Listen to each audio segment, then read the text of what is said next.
रामचरितमानस पर टिप्पणी के बाद स्वामी प्रसाद मौर्य का प्रमोशन। विवादों के बाद अखिलेश यादव ने स्वामी प्रसाद मौर्य का पार्टी में किया बड़ा प्रमोशन। हम ऐसे जो लोग इस तरह की बातें करते हैं पार्टी उनका समर्थन नहीं करते। प्रमोशन करते हैं, समर्थन नहीं करते, प्रमोशन करते हैं। बात सुनिए, चिल्लाई में चिल्लाने से प्रमोशन करते हैं। हां चलाऊंगा, सनातन को गाली देते हैं, प्रमोशन करवा देते हैं। कास्ट सेंसस या जातिगत या बंटवारे वाली पॉलिटिक्स करने वालों को हिंदी बेल्ट के तीनों राज्यों ने करारा जवाब दिया। आप फिर भी नहीं समझ रहे, फिर स्टूडियो में बैठकर जातिवाद जातिवाद जातिवाद।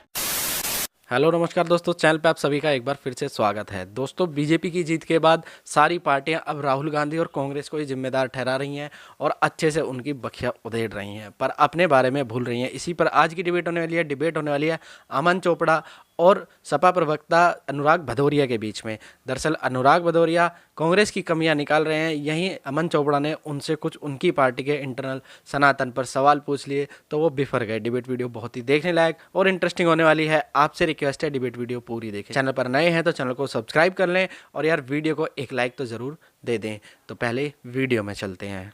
चलो भाई, मैं आपका ट्वीट पढ़ रहा था अनुराग, आप ही से शुरू कर लेता हूं। अखिलेश का मतलब समझ आ गया होगा। क्या क्या लिखा था, क्या कहना चाह रहे थे आप, क्या सुना रहे थे कांग्रेस को, आप बताइए थोड़ा सा। नहीं, वो तो मैं कांग्रेस को ही बताना चाह रहा था। जब मध्य प्रदेश के अंदर में चुनाव हो रहा था और इंडिया गठबंधन में कांग्रेस के साथ और भी सारी पार्टियां थी, समाजवादी भी थी।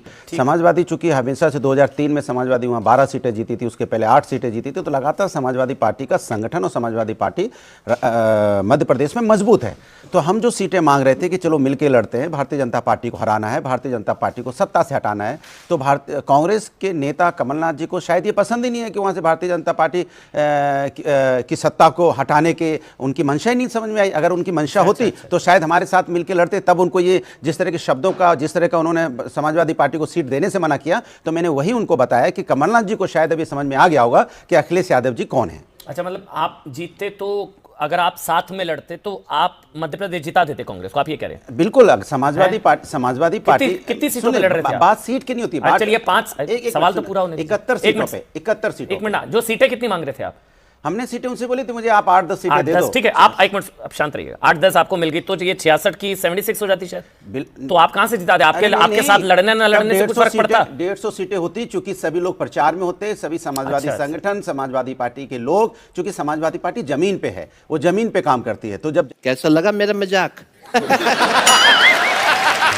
केंद्रीय मंत्री, सुनो, केंद्रीय मंत्री इतने मंजे हुए राजनेता, आपको लग रहा है आपके लड़ने से नतीजा पलट जाता है? केंद्रीय मंत्री जी अभी कह रही थी कि देखिए प्रधानमंत्री जी ओबीसी समाज से आते हैं, तो ओबीसी समाज से आते हैं, तो मैं उनसे यही कहना चाहता हूं, यही तो हम कह रहे हैं कि आप जाति धर्म की राजनीति पे तो आपको विश्वास है और आप कहते हो हम जाति धर्म की राजनीति नहीं करते। आप बात मंच पे कुछ अलग कर रहे थे, अभी कुछ आप अलग बोल रहे थे, तो आप भी मानिए ना कि हम जो जाति जनगणना की बात कर रहे हो सही कर रहे हैं। आप भी उसी रास्ते पे हैं, कोई अलग रास्ते पे तो है नहीं। कहते हैं कि दूध का जला छाछ भी फूक फूक कर पीता, कहते हैं ना अनुराग भाई। ये कास्ट सेंसस या जातिगत या बंटवारे वाली पॉलिटिक्स करने वालों को हिंदी बेल्ट के तीनों राज्यों ने करारा जवाब दिया। आप फिर भी नहीं समझ रहे हैं, फिर स्टूडियो में बैठकर जातिवाद जातिवाद जातिवाद। जब तक आप नहीं जानेंगे, अभी देखिए ना क्या हाल हुआ कांग्रेस पार्टी का। कुछ भी बोलो, ये नहीं सुनने वाला।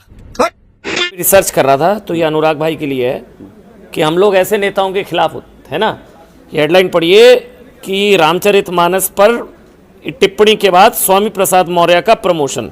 विवादों के बाद अखिलेश यादव ने स्वामी प्रसाद मौर्य का पार्टी में किया बड़ा प्रमोशन।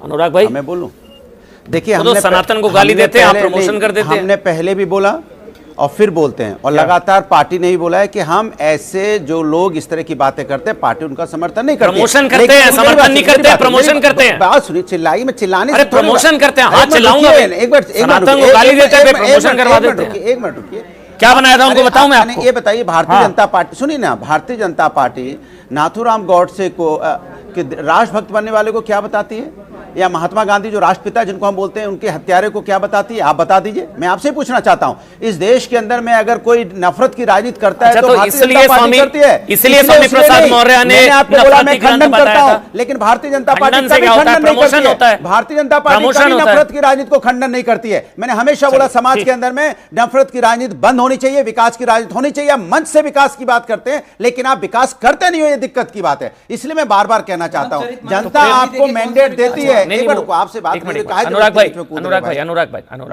तो प्रमोशन गलत हुआ ना, सनातन को गाली देने मैं कह रहा हूं, सुन लीजिए, मैं बोल रहा हूं भारतीय जनता पार्टी ऐसे लोगों को, स्वामी प्रसाद मौर्य का प्रमोशन गलत मेरी या बात सही? सुनिए, मेरी बात सुनिए। हमने पहले आपको बोल दिया हम लोग ऐसी बातों का कभी समर्थन नहीं करते, लेकिन भारतीय जनता पार्टी से मैं पूछना चाहता अच्छा, हूं, प्रमोशन सुनिए एक करते मिनट, भारतीय जनता पार्टी से पूछना चाहता हूं, जब महिला पहलवानों के साथ अन्याय होता है तो फिर वो क्यों नहीं बोलते हैं? चलिए, ठीक मेरा है। सवाल सीधा सा है, मेरा सवाल सीधा सा है, किसानों के साथ अन्याय होता है तो क्यों नहीं बोलते? बोलना चाहिए ना।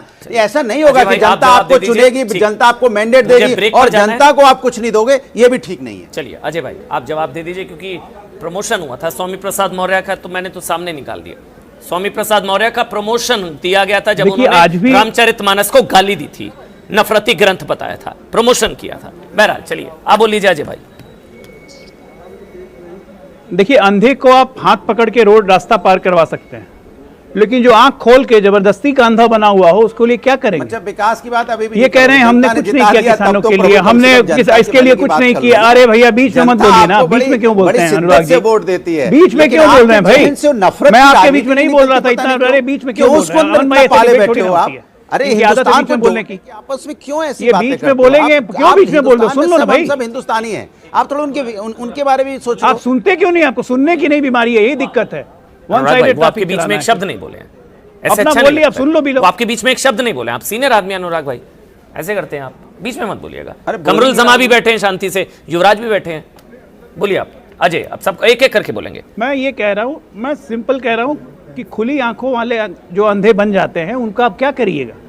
ये कह रहे हैं हमने किसानों के लिए कुछ नहीं किया, महिलाओं के लिए कुछ नहीं किया, हमने वंचितों के लिए कुछ नहीं किया। अरे कुछ नहीं किया तो ऐसे ही बार बार चुन रहे हैं हमें।